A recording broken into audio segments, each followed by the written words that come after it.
Pulsar. Pulsión. Pulsión de radio. Un programa donde la cultura late y el inconsciente nunca falta a la cita.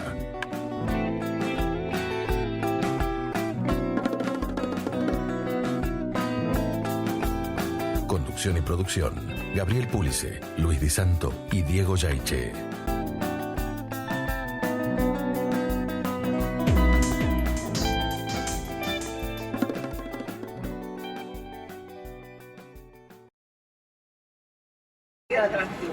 Bien, bueno, estamos con Diego Baracat y Mercedes Díaz, encargados de la organización de este evento, la Feria Psicoanalítica del Oeste. ¿Cómo están con todo este movimiento? Hasta ahora está mucha gente.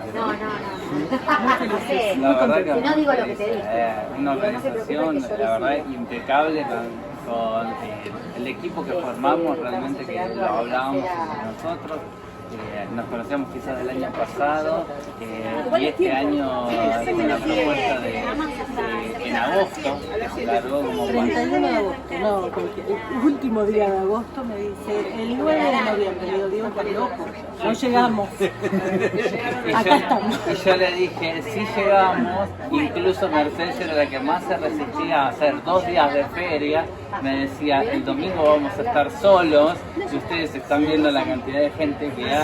Sí, bueno, podemos hacer un pequeño recorrido y vamos a agradecerle a Mónica también, A Mónica Di Sanso, nuestra Mónica camarógrafa Di Sanso, oficial. nuestra camarógrafo oficial. Así que la verdad que muy contentos con la convocatoria, con la gente, con la participación realmente. Que ustedes estén acá también es un honor, es un privilegio y bueno, son las cosas que suman lo que tuvimos, que fueron llegando realmente que no imaginábamos. ¿Cómo se hizo vos la Feria del Libro en el Oeste?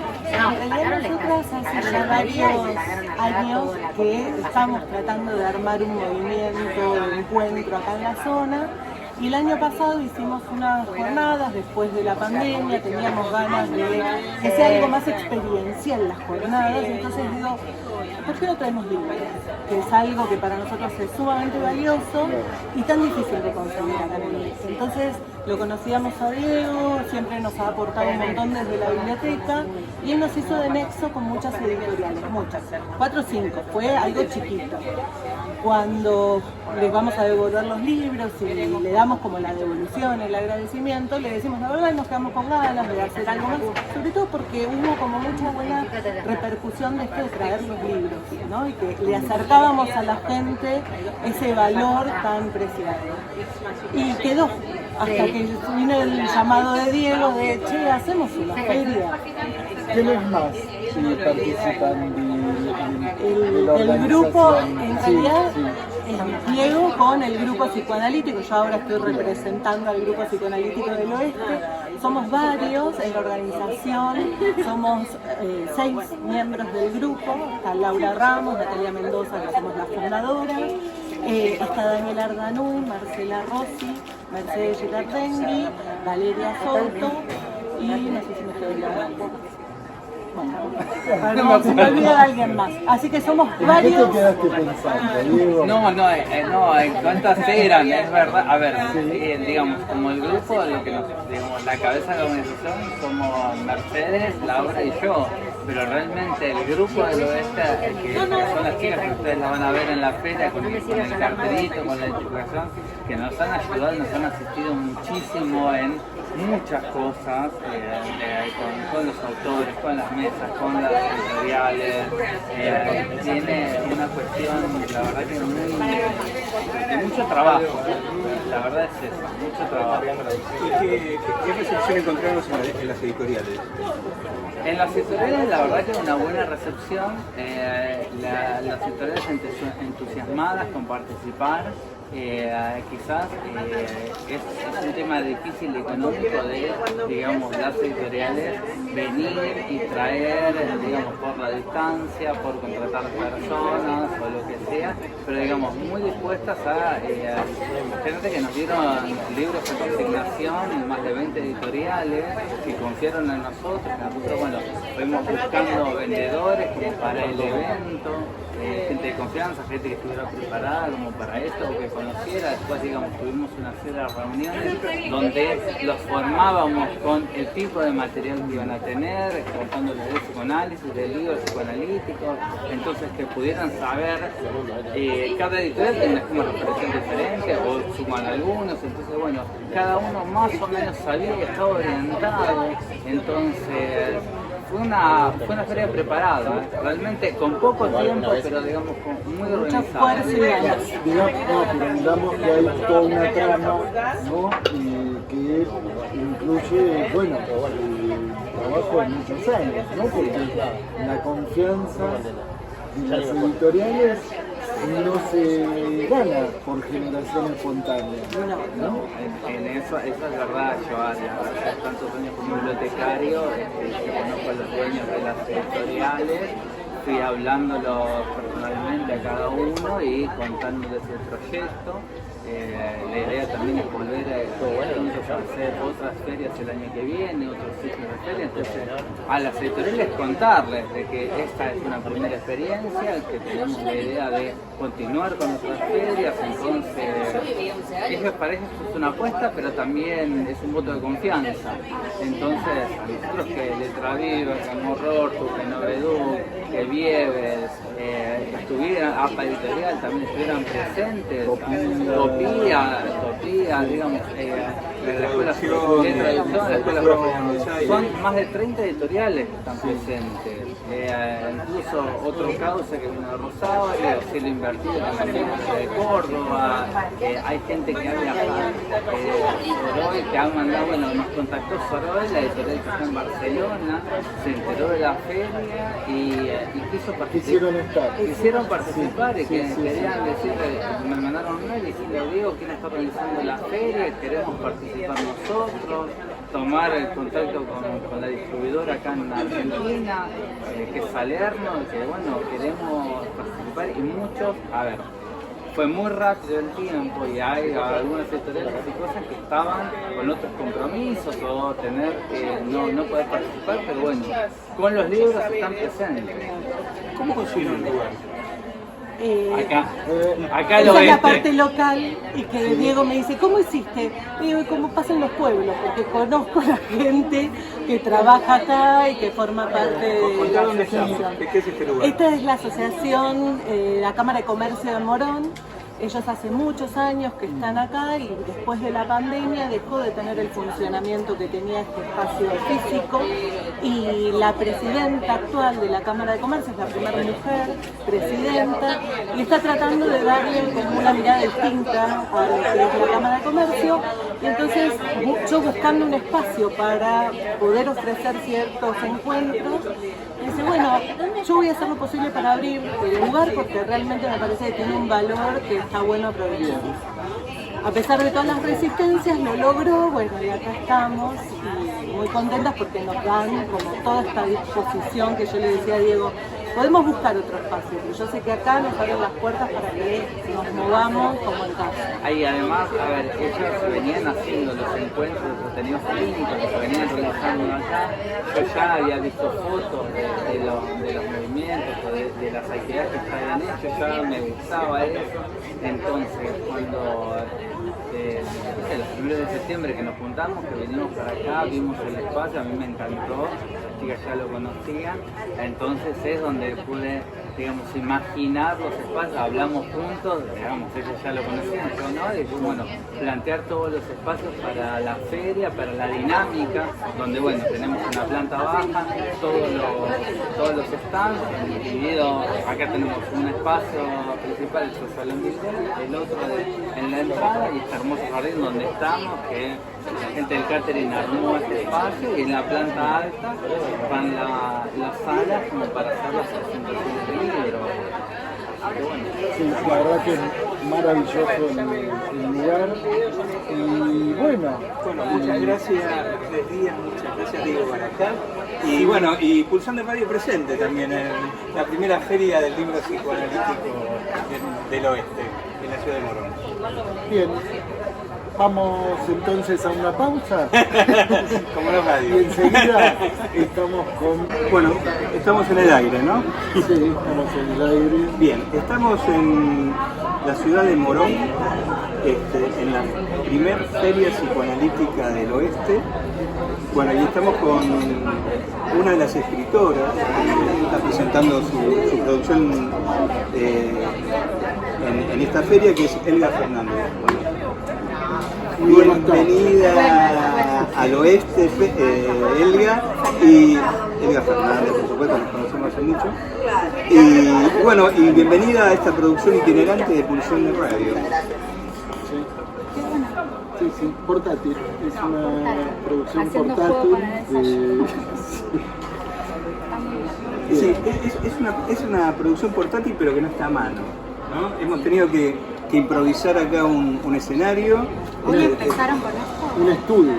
Hoy sí, hoy. Sí, es nuestra primera salida en exteriores de Pulsión de Radio, con una amiga de la casa, Elga Fernández.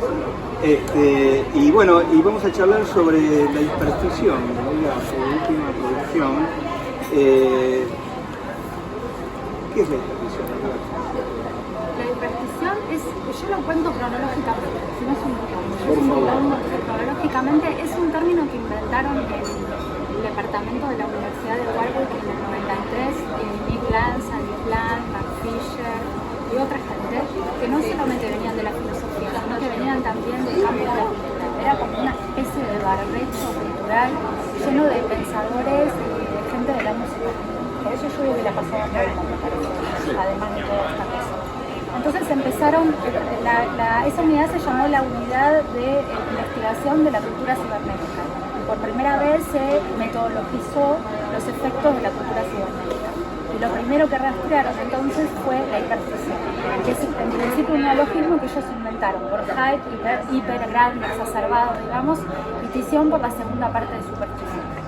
En realidad hay muchas maneras de definirla y el librito trata de definirla de muchas formas, pero quien la inventa, que después nos damos cuenta que ellos escribían de una manera anónima, como consideraban, yo digo diferente al colectivo, como consideran es el lenguaje que es anónimo, entonces escribían como una isomorfia con eso, ¿no? Pero después, cuando uno lee a Nick Lance se da cuenta que el que escribió ese texto es Nick Lance, el estilo es particularmente bueno.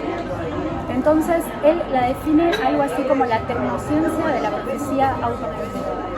Y en realidad lo que se empieza a dar cuenta es que todo lo que se empieza a expandir por el hype, por el algoritmo, o por la distribución del algoritmo, se autocumple sin que nadie tenga la voluntad de que eso suceda. Entonces deciden de alguna forma metodologizarlo para instrumentarlo de alguna manera. Y Elga, porque salvo los que somos habituales de Caja Negra, por ahí que estamos habituados a escuchar ¿Quién es Nick Lance? ¿Quién es Nick Lance? No sé si yo puedo contestar, no sé si él mismo sabe cómo es Nick Lance.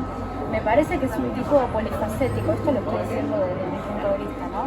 Que en realidad empezó en esa universidad, revolucionó por su manera de escribir, porque ustedes leen los textos, a mí me parecen súper divertidos, porque él no se apoya en la legitimidad de la academia para escribir, sino que escribe un nuevo género literario. Yo digo nuevo porque ya estaba en Freud, o sea, entre comillas, porque ya estaba en Freud, pero bueno, académicamente nuevo, porque él de alguna forma va como hibridando todo lo que escribe. Entonces escribe, por ejemplo, biología, filosofía, caos, ficción, todo en el mismo texto. Es decir, que no se apoya en la evidencia ni en la clara o la tradicional forma de encarar los textos humanos. Entonces, bueno, él empieza a estudiar todo eso, en principio supone que tiene una posición de izquierda hasta que en determinado momento es toda una cosa mitológica también, lo que se arma con él. Supuestamente enloquece, no me queda claro si eso fue así o no, o fue de alguna manera acercándose a lo que es, y ahora vive en Japón. Vive en Japón, trabaja como periodista y sigue escribiendo, pero no tanto como escribía antes. Para mí es el ideólogo de la ilustración. Me parece que es la mejor manera de decirlo. Ajá. Y Magnum los autómatas era una plaqueta. ¿Y la hipertición qué es? La hipertición tiene el formato de los ensayitos de poesía, porque en realidad era muy grande para que se acaballara como este, es decir, para que se encuadernara como este, y entonces decidimos darle este otro formato. En verdad, los dos podemos decir no son un libro, eso es lo importante del asunto. Bueno, vienen de algún modo también experimentando formatos singulares, ¿no? Eso, tratamos de que salgan lo más rápido posible, porque nos parece como urgente, que no tenga el estatuto del establecimiento ni el tiempo que requiere un libro, y también para mostrar que un trabajo es una experiencia con lo inestable, digamos, es decir, con la incertidumbre, es un estado del trabajo. No sé, en otro momento puede haber otro y puede pasar algo. Entonces, para darle ese carácter más frágil, todavía inestable, hacemos este formato. Claro, tiene el carácter de una intervención, ¿no? De una intervención, gracias Gabriel, de una intervención y de también un estado del trabajo. Bueno, en este momento es esto, va a mutar, va a cambiar, va a adquirir nuevas formas y seguro que se va a encontrar en otro recinto, digamos, para explicarse o decirse. Bien, y vos recién en la conversación que hubo en la presentación de tus libros, apareció el término aceleracionismo respecto a la hipervisión. ¿El aceleracionismo solo remite a un aumento de la velocidad o a otra cosa? El aceleracionismo, hay aceleracionismo de izquierda y aceleracionismo de derecha. En realidad, supuestamente sería para entrar en el postcapitalismo o en el posthumanismo, digamos, y acelerar de una manera voluntaria lo que indefectiblemente va a suceder. Para no morir en una agonía o no prolongar la agonía y entrar en un nuevo tiempo. Digamos. Hay de derecha y hay de izquierda. Entonces no es solo posthumanista, sino también, bueno, puede ser transhumanista. O sea que parten de la base de que ya saben lo que va a suceder, que es ineludible.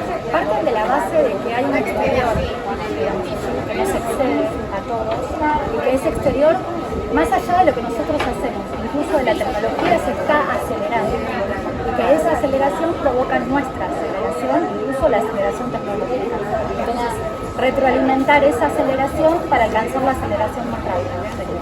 Entonces, igual es muy difícil en la aceleración, ¿no? Sí, es muy difícil. Además, bueno, cómo se conjuga con la temporalidad del inconsciente y cómo se conjuga con la temporalidad fractal, ¿no? Hay aceleracionismo, no es que todo se acelera del mismo modo. Y una de las cosas que las conversaciones que vamos teniendo, hay una presencia muy fuerte en ese cruce que vos venís haciendo con autores que vienen de la ciencia ficción. Bueno, la ciencia ficción, a mi gusto, es la heredera de la filosofía, ¿no? Porque hay una pregunta filosófica, ¿no?, detrás de tus escritos también. ¿Puede ser? Sí. ¿Sí? Sí, Gabriel, puede ser. Lo que pasa... Nietzscheana, ¿no? En el sentido de qué se viene, ¿no? ¿Qué es lo que viene? ¿Cuál es el próximo eslabón? Sí. No lo había pensado, pero creo que sí, gracias. Pero me parece que todos los que estamos tratando de leer de la manera más modesta posible, pero como podemos, se nos queda chico cualquier género y cualquier discurso, ¿no? Entonces me parece que por expandir o por la obligatoriedad o la necesidad de expandirse se llega a la filosofía y también se llega a la literatura, me parece, sí. En el sentido de que hay que inventar conceptos, hay que inventar un nuevo género o en todo caso expandirlo. Entonces sí, en ese caso estoy de acuerdo. ¿Y no encontrás resistencia entre los personalistas? Porque este modo de expansión hacia la filosofía, quizás hacia la literatura tiene mejor prensa, pero hacia la filosofía, especialmente en el psicoanálisis lacaniano, tiene mala prensa. Mucho mala la prensa siempre con todos los libros. O sea, cada libro siempre tiene una resistencia, por lo menos eso es mi experiencia. No digo que sea una cuestión personal, digo que la publicación de un libro siempre trae una resistencia y eso está buenísimo, porque también te muestra, me parece, las cosas que uno no pudo tener en cuenta, o los sitios en donde todavía se puede seguir abriendo para seguir escribiendo y haciendo otro lugar al lector. Entonces, el psicoanálisis profano tiene una resistencia, la carne humana tiene una resistencia, y esto paradójicamente lo encuentro menos resistencia que a los otros, pero me parece que porque estamos muy necesitados de un lenguaje que no se corrige, digamos, que nos explique, que se cuide, que nos dé cuenta de algo que es completamente extraño. Y esto extraño tiene que ver con esos dos modos que vos ubicás de viralización del lenguaje. Sí, a mí me parece que es un trabajo que todavía no hice, pero va a llevar mucho tiempo, así que si quieren acompañarme, están reinvitados. Que es que hay una cosa respecto de la noción de lo siniestro, ¿no? O sea, a mí me parece que este lenguaje alguien trae la noción de lo siniestro en el sentido de que rompe lo imaginario, todo esto que sabemos respecto de lo siniestro, rompe lo imaginario porque entra en lo imaginario algo que es real, que no debería estar, pero no entra solamente como en la literatura fantástica, ¿no? Como en ese punto privilegiado, sino que hay algo relativo al horror que debería distinguirse de lo siniestro. Sí, lo que no tiene representación. Lo que no tiene representación y lo que se va metaforaseando todo el tiempo, de manera tal, por esa misma razón, pero a la vez no es algo que solo no tiene representación, sino que adquiere una representación constantemente continua todo el tiempo, incluso de mímesis respecto a aquel que está tratando de explicarlo. Eso es horroroso, es como amorfo. Una pregunta. Sí, no, pero amorfo, alien, horror. No puedo pensar en uno de los primeros hitos de ese tipo de cine que fue la película Alien, ¿no? Sí, en Alien está. Yo creo que marca el punto de inflexión del horror. Hay todo un trabajo para mí, hay todo un trabajo de Nick Land que está buenísimo, que para mí el tipo siempre se anticipa, tiene esa posibilidad, más allá de su posición ética, donde habla del horror, y habla y toma a Lacan, toma a Freud, por eso. No son autores que esta gente no haya leído. No, retomando lo que decías antes respecto de la resistencia, ¿hubo algún retorno que particularmente te haya tocado? Digo, como abrir ahí la ocasión de cierto derecho a réplica, ¿no? No, por ahora no, pero si los quieren hacer llegar a mí me encanta. No, por ahora no, por ahora se agradeció, digamos. O sea, por eso, de los comentarios, de los comentarios resistentes o no resistentes, ¿no? Que hayan. No, yo creo que lo que se dice es la extrañeza que hay en el vocabulario, que todo el mundo me lo dijo, también mis compañeros cuando les di a leer esto, ¿no? Y es verdad que hay una extrañeza en el vocabulario, pero me parece que es inherente al tema en el sentido de que el tema mismo es extraño y extraña, digamos. Y entonces hay que inventar conceptos. Yo lo que trato es de ir lo más cernida a la letra del psicoanálisis, estirarlos hasta que estallan, digamos, y a partir de ahí poder seguir construyendo propuestas de eso. Esa es una metodología que es la que trato de implementar, y cuando eso no puedo, porque también creo que tiene que difundirse a gente que no sea el psicoanálisis, porque nos concierne a todos, ahí donde está Benjamin, donde hay más asideros, Borges, William Burroughs, sí, no me acuerdo qué más, pero Gibson, lo nombras también, que es el autor de esa frase maravillosa que es: el futuro ya está aquí, pero aún no está bien distribuido. Sí, de esas y muchísimas otras, ¿no? Es genial ese hombre con el futuro. Pero es verdad, Elga, que en general los que han trabajado estos temas son más bien del palo de los estudios de la comunicación. Yo pensaba, por ejemplo, en Argentina, Manolo Rodríguez, Agustín Berti,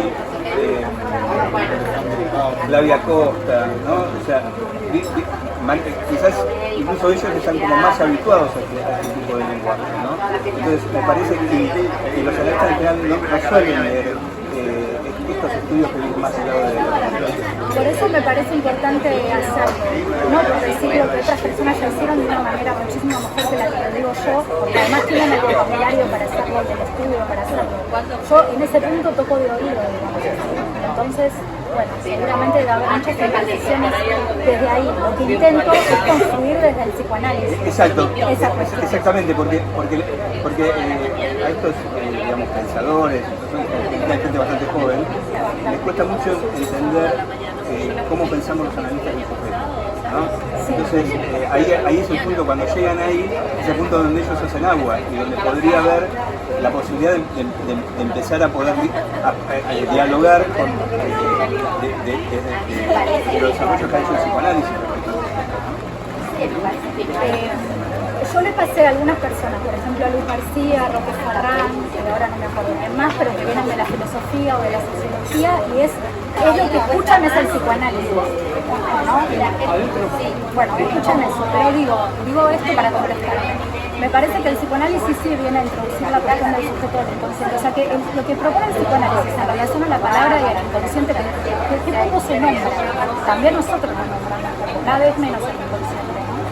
Entonces viene a introducir algo que no es ni la infatuación yoica, digamos así, del paradigma ilustrado, ni el prestigio del autor, digamos así, ni todos esos prestigios, ¿no?, que vienen de la academia, aunque no solamente, ni el anonimato que propone el paradigma ilustrado. Porque el paradigma ilustrado, digamos, tiene una estrategia que es la de hacer sinonimia con el sujeto del inconsciente. Ellos sí le el sujeto del inconsciente y lo anónimo. El sujeto del inconsciente no es el mismo, ¿no? Es el sujeto del individual.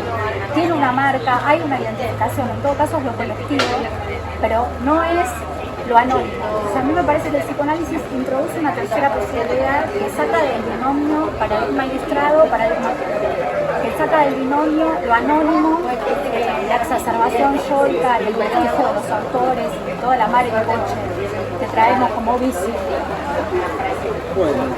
Bueno, muchas gracias Silvia, por estos minutos. Y bueno, y la exposición tenga su éxito en el sentido de lectura, ¿no? De que pueda circular. Bueno, ya llegó al oeste, ¿no? Bien, bienvenido. Muchas gracias. Bueno, luego continuaremos con otras entrevistas itinerantes de Pulsión de Radio. Sí, que están buscando. Yo quiero una. Bueno, estamos en esta versión itinerante de Pulsión de Radio, ahora con Gabriela Pedrotti, que no es habitual del programa, pero hemos tenido el placer de entrevistarte ya. ¿Qué tal? Buenas tardes. Buenas tardes. ¿Cómo te va? Bien, muy bien y muy contentos de estar aquí en esta primera Feria Psicoanalítica del Oeste, en la ciudad de Morón. Sí, estamos gestionando a ver si la podemos llevar al sur también, ¿no? Les decía eso a las organizadoras. Les decía qué lindo sería y te contaba recién que yo tenía una idea de hacer algo en el río de Quilmes. Soy de Quilmes y soy habitué de caminar por la ribera quilmeña. Y ahora han puesto un barcito muy lindo con un living y dije, qué lindo hacer alguna cosa acá, ¿no? Al aire libre. Yo le contaba que, digamos, en una época salía una cocina en esa ribera de Quilmes. Tienes razón. Ahora, donde estaba el autocine se ve grandes historias amorosas. Bien. Bueno, les contamos que Gabriela tiene un libro que se llama La escritura de lo íntimo, que bueno, que hoy está presente este libro acá en la feria. Que no lo va a presentar hoy, no, pero está presente. ¿De qué vas a hablar hoy en la feria? Hoy voy a hablar de escritura y transmisión. Y bueno, vieron cómo pasa que cuando uno le dan un título empieza a pensar cosas que en mi caso este último tiempo van como cambiando hasta el momento en que hablo, digo, ¿no? Como necesito dejarme tomar un poco por lo que va pasando, por lo que voy escuchando, por eso digo un rato antes, ¿no? Como bueno, el clima, el lugar, todo esto que va pasando hace a lo que después va a pasar ahí.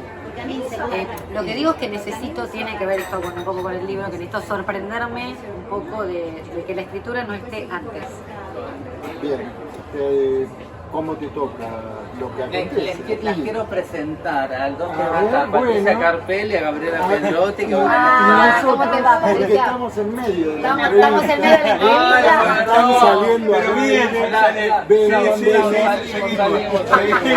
bueno, esto es Una entrevista periodismo. intervenida. Claro, periodismo verdad. Y estábamos hablando de los acontecimientos. Exacto, y de lo íntimo también. Bueno, ¿y qué ubicas entre el acontecimiento y lo íntimo? Me estaba acordando justamente de que Badiou dice que el acontecimiento es una ruptura, ¿no? Y yo, de alguna manera, lo que me llevó a mí a escribir este libro es lo que encontré al final, ¿no? Porque yo creo que uno, o por lo menos a mí me pasa que me entero un poco de lo que dice lo que escribo después de que escribo.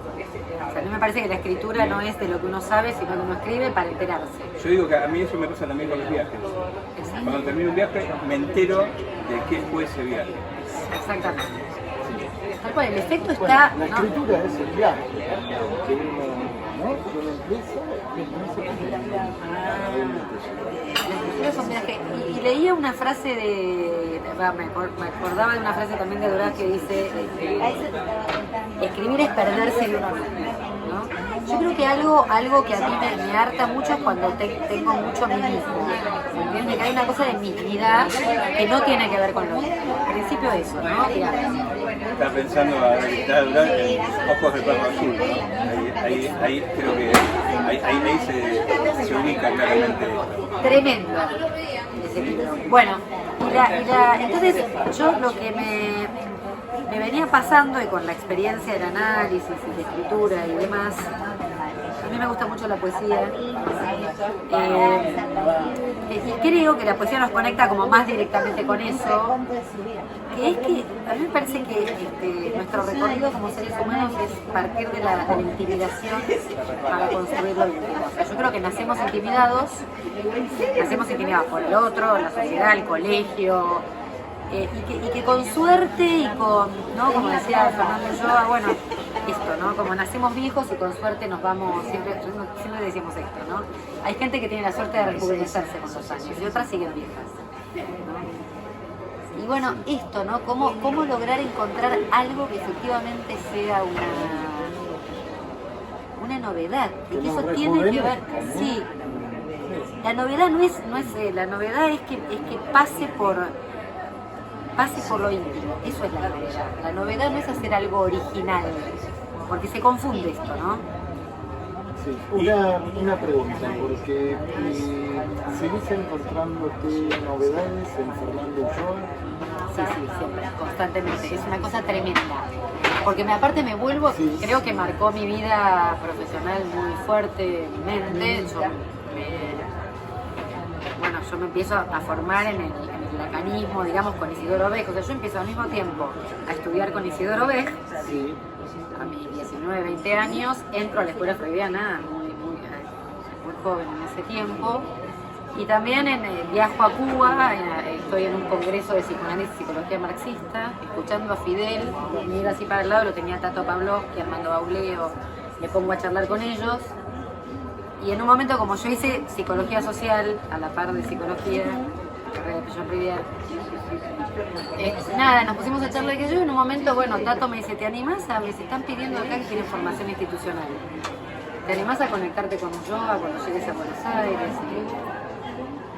Y, claro, ahí en la facultad, sí, bueno, ahí lo llamé a Fernando, nos encontramos a la vuelta de su casa consultorio, y ahí comenzó un periplo bueno, armamos el grupo H8 de intervenciones institucionales, armamos un proyecto para ir a Cuba durante un año, nos empezamos a juntar todos los miércoles hasta que Fernando Ulloa me invita a su consultorio y todos los miércoles yo iba a su consultorio. Mis primeros pacientes fueron los de Lutiers. O sea, tengo una historia ahí me marcó mucho mi consultorio, empezar con ellos y después, bueno, teníamos pacientes. Mi primer diván me lo regaló Fernando cuando me recibí. Y está muy presente. Muy, a ver, es una, creo que Fernando me iba como desacartonando. Yo iba aprendiendo como una lógica, ¿no? Que me daba algo del lacanismo, que es lo que le agradezco, una lógica, me fue dando una lógica de lectura, pero a la hora en que efectivamente a mí me pasaba algo en el consultorio, yo hacía una intervención, para mí era llamarlo a Fernando, porque Fernando me iba a escuchar y iba a sorprenderse de lo que yo me había sorprendido. Y a diferencia de lo que yo llamo el super yo lacaniano en ese tiempo, ¿no? Como esa cosa de, ¿pero por qué hiciste esto? ¿Por qué? ¿No? Digamos, esa pregunta como si fuera posible responder objeto de qué fue uno tan inmediatamente, esto que vos decías, bueno, para uno se entera con mucho tiempo en qué lugar cayó, ¿no? También somos títeres del lenguaje, hasta que uno se entera que el delay es inherente. Absolutamente. Absolutamente. Y hay otro atravesamiento que tiene que ver con otras artes. ¿Seguir practicando?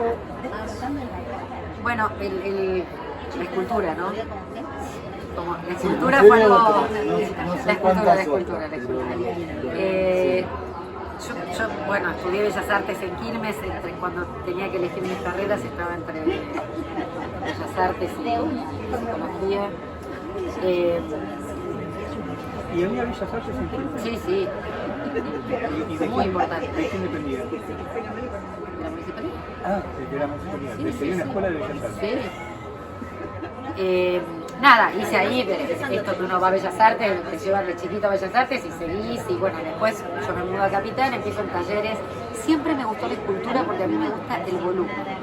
Y siempre me fascinó algo que la escultura tiene, que a mí me parece recontra psicoanalítico, que es lo que se llama, la técnica se llama automatismo, que es, te dan vos agarrás un pedazo de arcilla, empezás a huecar, y la idea es, ¿qué ves? ¿Se entiende? O sea, uno no se propone hacer, uno hace. O sea, es bien performativo, o sea, uno hace, ¿no? Que como dice Bárbara Cassés, ¿no? De como que a mí me importa mucho eso en el psicoanálisis. ¿Cómo hacemos? Su último libro se llama ¿Cómo hacemos cosas con las palabras? Dice Bárbara Cassés, ¿no?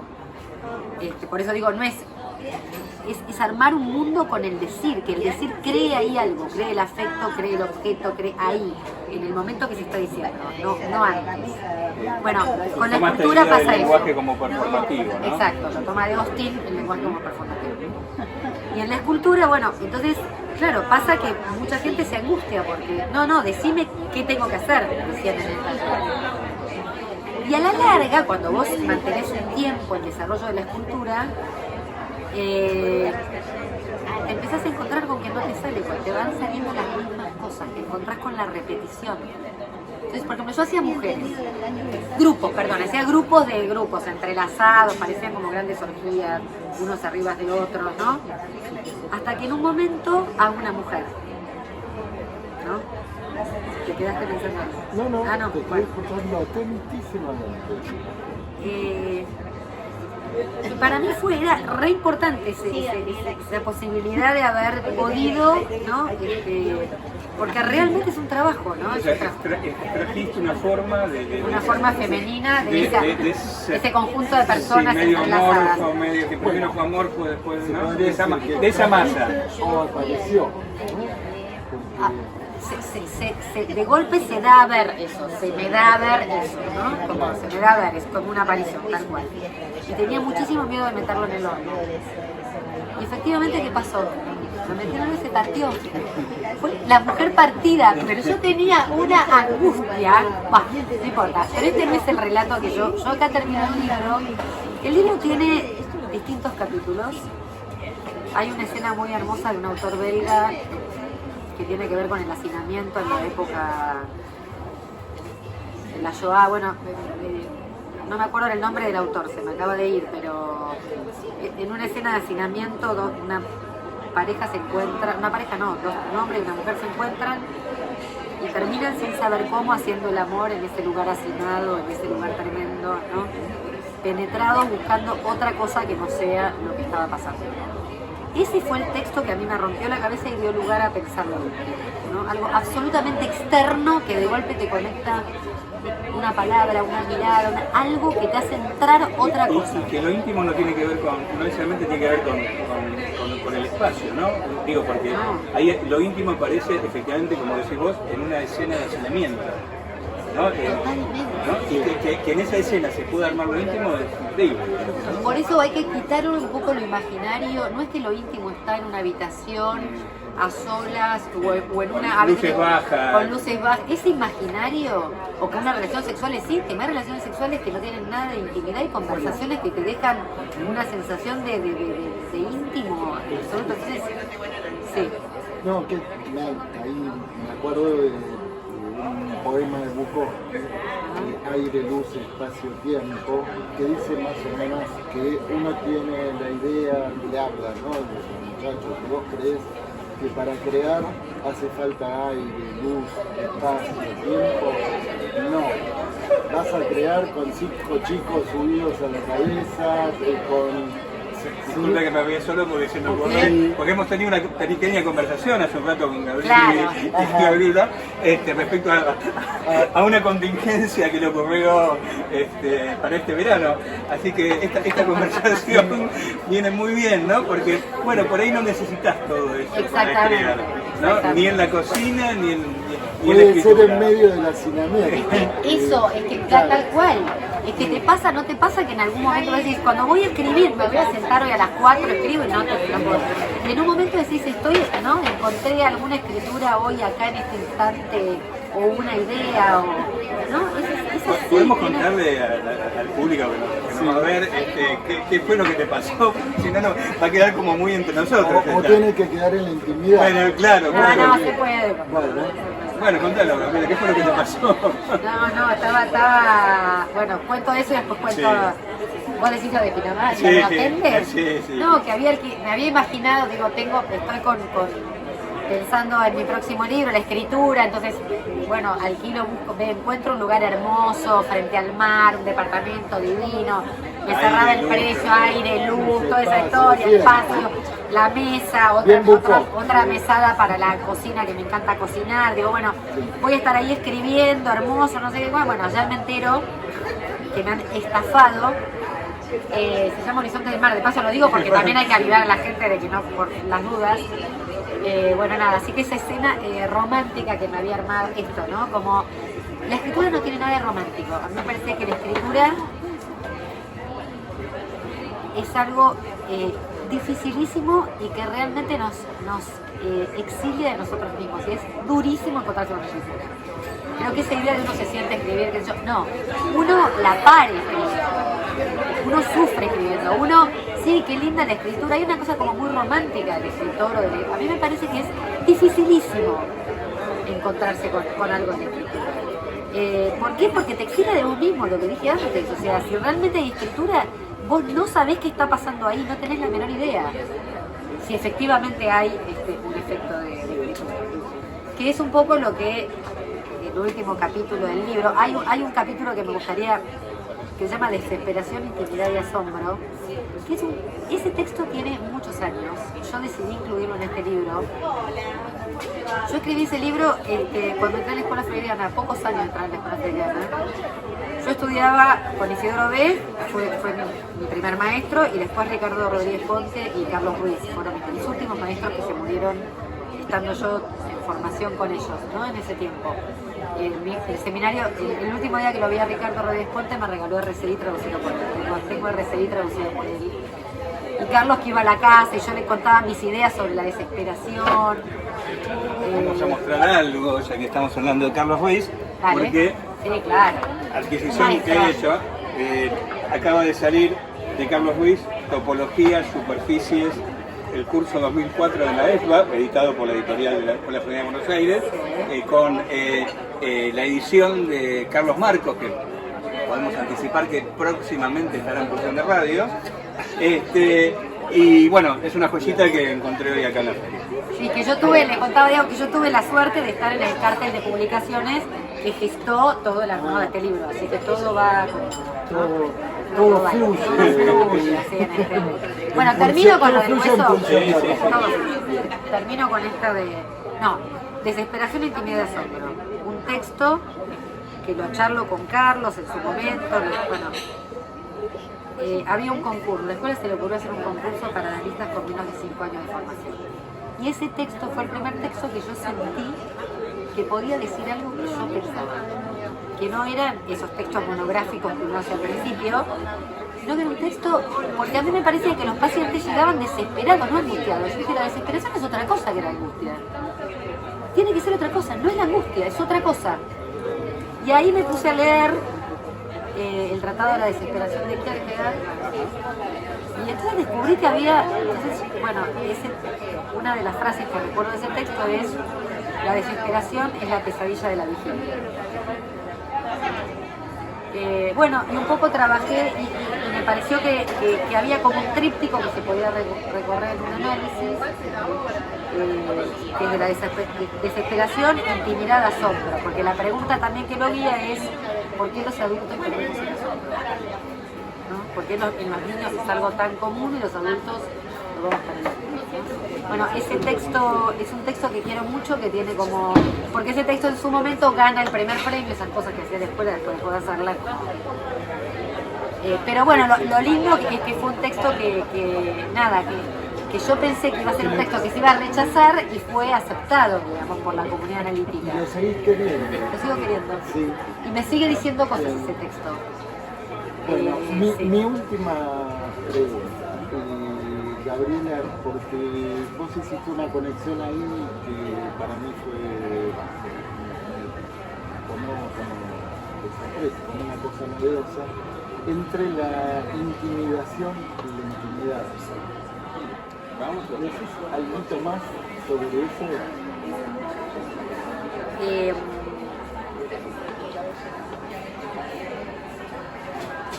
A mí me pasó en mi experiencia como analista y en otros lazos, por ejemplo el de Ulloa, esta cosa de hablar que uno la experiencia de ser hablado, ¿no? La experiencia de ser hablado, de estar lleno de prejuicios, lleno de ideas, uno se va enterando en la medida que despliega su vida, ¿no? Te vas enterando de unas cosas que son terroríficas, de cómo uno está habitado en conductas, en formas de amar, en formas de hacer, en formas de ser. Una multitud de voces. Y cosas que por ahí, como esa vez que viajaba con Ulloa, íbamos a hacer una intervención en el hospital de San Fernando, era el primer equipo que se armaba para trabajar SIDA, me acuerdo. Entonces yo le digo, había una asamblea de 1000 personas, yo estoy asustada, yo nunca estuve ante tantas personas, y que me imagino que vos no, tenías 70 y pico de pirulos, y me dijo, el día que me esté nervioso es el día que voy a estar muerto. Dice, cuando uno toma la palabra siempre es nervioso. Así tiene que ser. No es una afectación. No es pero digo, estas cosas que uno piensa y que arman tantas cosas de suposición, ¿no? Entonces, hay algo que a mí me parece que uno va desuponiendo. Y esa de suposición es la que permite la apuesta. Pascal trabaja algo muy lindo. Yo lo trabajé ahí con la apuesta de Pascal en un capítulo que está también en el libro, que es de la suposición a la apuesta, ¿no? El supuesto a la apuesta. Como que la A, si jugáramos con esa letra lacaniana, también se pone a conducir un poco esa apuesta que está en el supuesto, que durante mucho tiempo está puesta en otro, digamos, y que después le viene ese pequeño objeto que de alguna manera, podríamos decir, es aquello que nos causa y nos hace ser un poquito más aventureros, que es una palabra que me encanta y que para mí tiene que ver con la vida, que debería tener más que ver con la vida de un analista, ser un poquito más aventurero. Bien, La toma Agamben no esa... es sin correr el riesgo.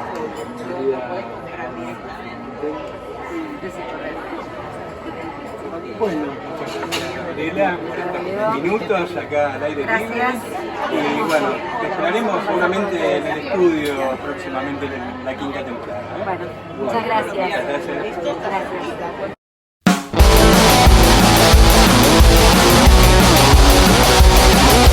Pulsión. Pulsión de radio. Un programa donde la cultura late y el inconsciente nunca falta a la cita.